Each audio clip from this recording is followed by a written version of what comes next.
चलिए आइए आज हम शुरू करते हैं गीतावली का पद्यांश एक। ठीक है ना, गीतावली का पद्यांश एक। तो यह तुलसीदास जी के द्वारा लिखा गया है। किसके द्वारा? तुलसीदास। तो कह रहे हैं, जो पै हौ मात मते मह वहो तौ जननी जग में या मुख की कहाँ कालिमा ध्वयो क्यों हो वाज होत सुचि सपथनी कौन मानी है साची महिमा मृगी कौन सुकृत की खलबच बिसिखन बाँची गहीन जाति रसना काहू की कहो जाति जो सूझे आ दीन बंधु कारुण्य सिंधु बिन कौन हिये की बूझे तुलसी राम वियोग विषम विष विकल नार नर भारी भरत स्नेह सुधा सींचे सब भय ते ही समय सुखारी। तो आइए देखिए, सबसे पहले तो शब्दार्थ देखते हैं ना।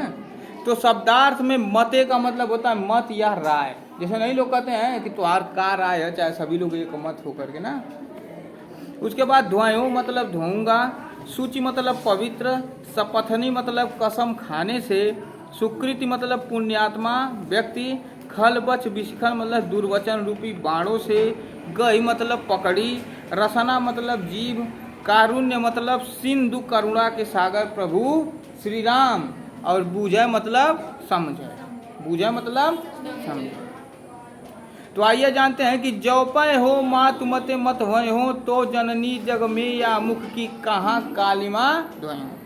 अब भरत माता कौशल्या से कहते हैं कि हे माता, इस पूरी घटना में यदि मेरा कुछ हाथ रहा हो, ठीक है ना, करें जो पै हो मात मते मत मह हो, यदि ये हे कौशल्या माता, यदि इस पूरी घटना में यदि मेरा कुछ हाथ रहा हो, ठीक है ना, तो मैं इस संसार में अपने मुख पर लगी कालिख को और कहाँ ले जाकर के धोऊंगा।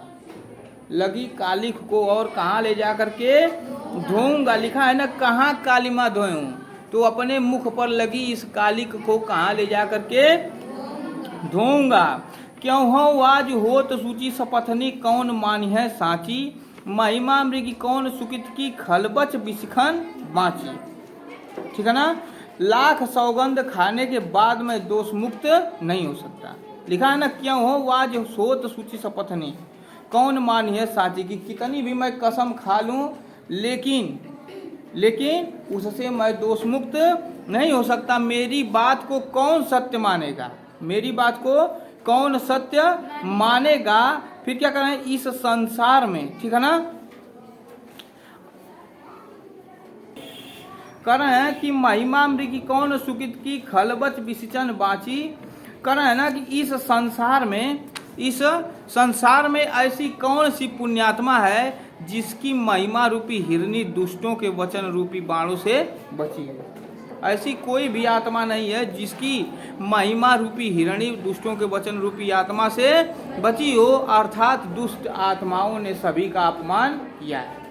दुष्ट आत्माओं ने सभी का अपमान किया है, सबको क्या किया है, सबको अपयश किया है, और इससे कोई भी बच नहीं सकता। किसी की जिह्वा को तो नियंत्रित नहीं किया जा सकता, इसलिए जिसको जो समझ में आता है वह वैसा ही बोल देता है। कहते हैं ना कि किसी की जिह्वा पर नियंत्रण नहीं किया जा सकता कि कौन कब क्या बोल दे। ठीक है ना, जब तक आप कुछ बोलते नहीं हैं तब तक वह आपके बस में रहता है। जब आप कुछ बोल देते हैं तो वह आपके बस से बाहर चला जाता है। ठीक है ना, जैसे धनुष का तीर है, धनुष देखे हैं ना आप लोग, तो जो धनुष का तीर है वह जब तक हाथ में है तब तक तो ठीक है, जब छूट गया तो वह कहाँ जाएगा इसकी कोई गारंटी है नहीं है। तो उसी तरह कर रहे हैं कि जब तक मुख के किसी भी मुख के वाणी को कभी नियंत्रित नहीं किया जा सकता। करुणा सागर दीन बंधु राम के बिना मेरे हृदय की बात को कोई भी समझ नहीं पाएगा।